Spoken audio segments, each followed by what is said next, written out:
बजरंग दल बगैर आप लोगों को सूचना दिए सीधा वहाँ पे अटैक करेगा। इसकी पूरी जवाबदारी पूरे प्रशासनिक अधिकारियों की। उसके बाद आप लोग ये मत बोलिएगा कि बजरंग दल ने हमको सूचना दी, क्योंकि सर यहाँ पे क्या रीज़न क्या है ना, यहाँ पे सिर्फ हिंदू संगठन ही हमें तो मार खा रहा है वो। हाँ सही बात है सर, हिंदू संगठन ही मार खा रहा है। कल नंगी तलवारें लेके घूम रहे मुसलमान लोग, पुलिस प्रशासन वर्दी में सामने खड़ी है, कोई हस्तक्षेप नहीं किया गया।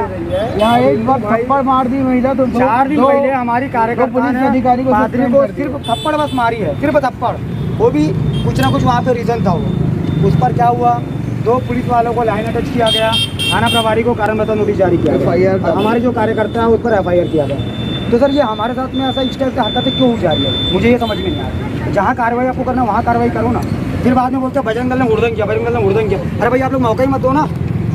हमारा कहना ये है, बजरंग दल का कहना ये है भाई जो जिसके लिए हमको सैलरी मिलती है, मैं अगर जिस वजह से मेरे को काम जिसकी वजह से मेरे को पगार मेरी सैलरी में कम से कम वो काम तो ढंग से करूँ भाई।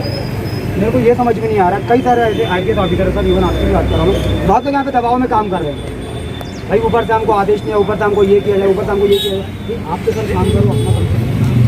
राजनेता अगर बैठे हुए हैं सर, राजनेता बैठे हैं 5 साल के लिए बैठे हैं, 2.5 साल के लिए बैठे हैं वो, लेकिन आप सामने जो नौकरी है ना 60 साल 65 साल तक क्या हो, जो विधि विरुद्ध नहीं होता है कोई सा भी काम, विधि के अनुसार ही काम होता है सर विधि के अनुसार ही काम हो रहा है, जिसमें हमारे